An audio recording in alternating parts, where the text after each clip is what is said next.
मिल रही हो हाथना तोहरा बहन के शिकायत करत रही है तो हमहू कह देनी हो कि हमरो वाली वो सोने बाड़ी जहाँ जहाँ दोनों बहन बारू लोग तहाँ तहाँ नाव गाँव कैले बड़ी रउआ बहन के पतो मिल रही हो वो रउआ बहन से इतना परेशान बारी दोनों बहन मिल के पतो के परेशान करे में पूरा नाव गाँव कैले बने लोगी एकदम जिए नहीं खीदेत लोगी तारा से कम ही सुबह सुबह उठ के लड़ाई चालू कर दिलू लोग अगर अब लड़ू लोग तो हम घर छोड़ के चल जाए रोज रोज के नाटक हो गए भाई लोग के एक नंबर के करकासीन बारी खबरदार हमरा के करकासीन बोले तो अपना के ना देखलू हो ओने बहन नाव गाँव कैले बड़ी एने तू कैले बड़ी काम धंधा तो बाना बैठल बैठल खाली पतो पर शासन चलावे के बा सब काम तू ही करत तारू ना तो हम नहीं करत रुआ करत नहीं एक दिन जालू खाना बनावे तो पूरा घर छितरा के रख देलू किचन जितना करेलू ना उतना लगा देबे करो तब वो खराब है ना करो तब वो खराब एक नंबर के मंत्रा बारी खबरदार हमरा मंत्रा कहूं तो बबू देख मंत्रा जा बबुआ कहां गई जा ई कहां गइलन साचो घर छोड़ के चल गइलन का चलो चलो देखल जाओ तो कहां गई ए जी कहाँ चल गइलन सुबह सुबह ही मिंटू मिंटू जा एहू जनई के जा कहां तू चल गई ए जी कहाँ बनी तो गैलरियो में नहीं खन नीचे भी नहीं खन कहाँ चल गइलन मम्मी जी मिल लो ना तहरा ना होई देखी मोबाइल वो छोड़ के चल गई पारा आए बाप कहां कहां जाने कहां चल गई छत पर देखलू हो ना ना हम छत पर तो नहीं की गए रोबा हम देखो तनी छत पर हाँ जल्दी खोजी मिंटू जा छत पर नहीं के का जाने कहां चल गई मिंटू मिंटू कहां बबुआ चाची मिंटू कहाँ बा देख ना बाबू वो तो सब नहीं से भागल बा खिसिया के मेहरारू के चलते देख तो अपना कौना दोस्ती है गइल बा तनी पता लगाओ तो सब दोस्त नहीं है गांव में अच्छा चल चिंता मत करें खोज के लिए बता चिंता मत करी मिंटू मिंटू मिंटू भाई गांव में सबसे अमीर ते ही बारे कहाँ धनिक बनी यार 40-50 बीघा से क्यों धनिक होला कम से कम 100-200 बीघा दखल कर ले हम तो हम धनिक का है मिंटू मिंटू मिंटू भाई मिंटू आके देखला हसन ना भाई ना देखनी है का बात देखना भाई अपन मेहरारू से झगड़ा करके भाग गइल बा तो ओकर मम्मी बोली हमरा के खोजेला ठीक बोल भाग गल तो हमार पट्टीदारे है माई बाबू के इकलौता बा अब ओकर बालो बच्चा नहीं के अब तो सब धन हमारे हो जाई का भाई कैसन बात करता रही यार हमनी के दोस्त मिंटू है चल चले के साथ खोजे चल चल चल चल चलो सर ए मिंटू ए मिंटू मिंटू ए मिंटू ए मिंटू मिंटू ए मिंटू मिंटू ए मिंटू मिंटू ए मिंटू मिंटू ए मिंटू ये क्या करता है चल मिंटू मिंटू मिंटू मिंटू हेलो मम्मी देख ना बुढ़ियों के चलते तोहर दामाद भाग गइलन का जानी कहाँ चल गइलन सुबह से खोजा तानी कहीं नहीं खन मिला तब हम का करी हमरा कुछ बुझात नहीं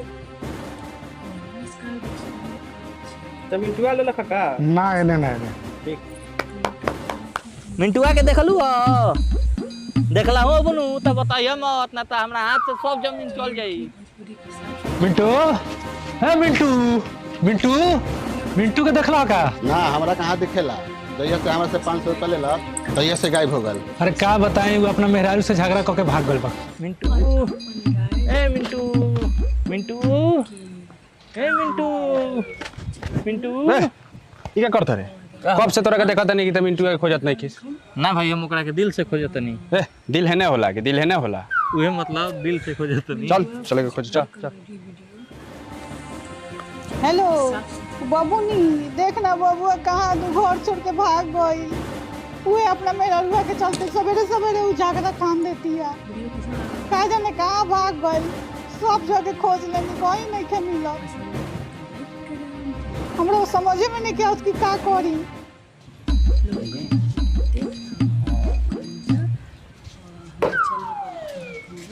चाचा हाँ मिंटुआ के देखनी है का ना ना हम देखने का थोड़ा बात बा हाँ मेहरारू से झगड़ा करके भाग गइल बा आजकल के लेकर के जानते हैं बड़ा नयका लेकर के झगड़ा करके शादी के बाद भाग जाता हमें के तो 40 साल से झगड़ा करके भी ढोत झेलाता है।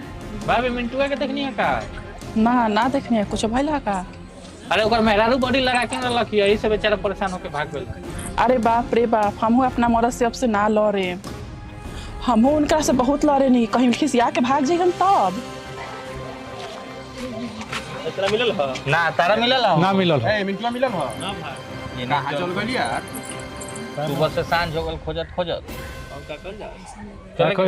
घरे चलो चलो चलो घरे चलो। चलो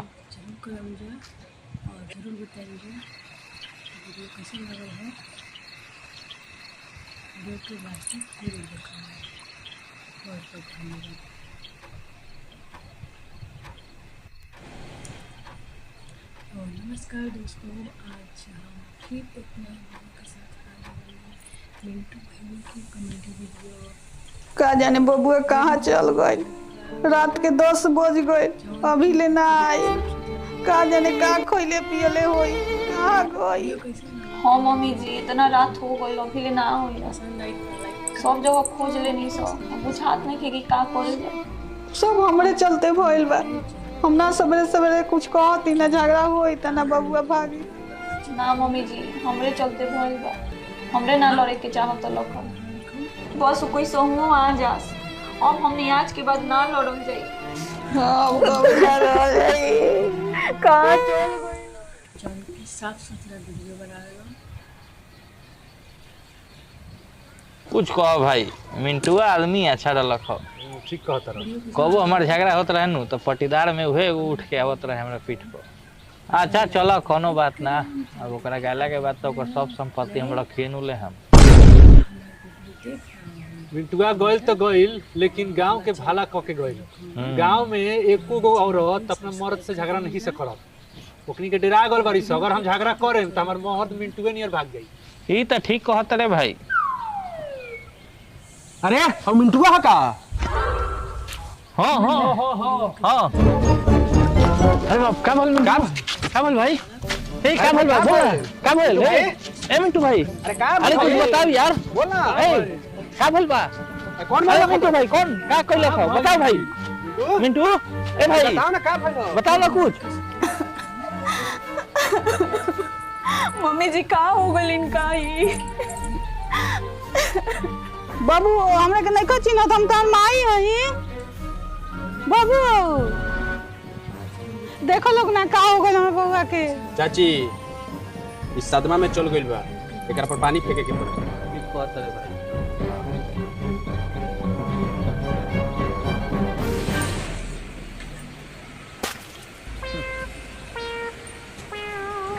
अरे बाप रे बाप, बहुत मरले वाला सब के मरल खा बाबू? ओ दिन हम तारा लोग के झगड़ा से परेशान होके पुलिस थाना गए रही, पुलिस बुलावे तो हवलदार कहलक दरोगा जी अपना घरे मारो, तो हम दरोगा जी के घरे गई नहीं। जाता ही दरोगा जी के घर ही, दरोगा जी से बोले कि हमरा माई मेहर में झगड़ा बा, चली रोज सल्टा दी। दरोगा जी कह दियन तो लोग झगड़ा ना करी। तो चक्कर चलता कौन से? खबरदार होश में बोली रहुआ, कोई से चक्कर नहीं चलत हमार। झूठ मत बोल, हम देख रहे नहीं। ये बोले का काला रंग के टी शर्ट पहन के आए रही यहाँ, अगर फिटा जात तो बड़ी मार मारती ओकरा के। हम करिया टी शर्ट कहाँ कोनो करिया टी शर्ट पहन के आयल रहलो? मतलब हम झूठ बोलत नहीं तोरा से। दरोगा जी, दरोगा जी, दरोगा जी, खबरदार रहुआ हमरा से ऊंचा आवाज में मत बतियाई। दरोगा होके अपन थाना के भुला गई नहीं परसों के बेलन के मार। हमें के मर्द ना है कि हम औरत के बाहर चक्कर चले और हम घर में बैठ के बर्दाश्त करी। कहने का ना हुआ, गेट तो खुलल बा, हम ही चल के देख लेते हैं। हमरा खूब एजेंसी से मालूम चलल है कि जो लड़का काले रंग के टी शर्ट पहन के आवेला ओकर नाम बिरजू है। दरोगा जी कब से रुआ के बाहर से चिल्लात नहीं यार, सुनाइए नहीं कह देते, मजबूरन हमरा घर में घुसे के पड़ल है। अरे ये तो है लड़का जो काला टी शर्ट में आयल रहे, एकर आशिक बिरजू है। तोरे चलते में घर में कला होता। इनकरा हमरा घर के कला के बारे में कैसे मालूम चल गई? लागत तो ये बात पूरा गांव में फैल गई बा। कला हमरा चलते नहीं क्या हो, मेरा आरू के चलते होता। ये तो पढ़ले भी आई चल का रे, ये करिया टी शर्ट लइए लेकिन हो। अरे ई कौन है? एगो काम करत तनी, एकरे के फंसा दे तनी, हमार बिरजुआ बच जाई। हां इहे है बिरजुआ। बिरजुआ? हम तो मिंटुआ हई। आज तोरा के ना छोड़े हम।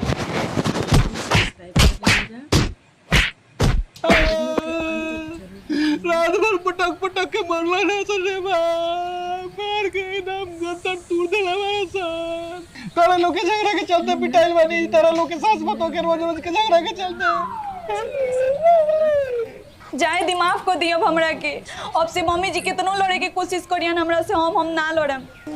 हम लड़े नहीं कि तू लड़ेलू? रोवे तो लड़े नहीं हमरा से। तू लड़ेलू? झूठ बोलू। हम लड़े नहीं, रोवे तो लड़े नहीं। तू लड़ा कौन हो? रोवे शुरू करे नहीं लड़ाई पहले। हम लड़े नहीं कि तू लड़ेलू?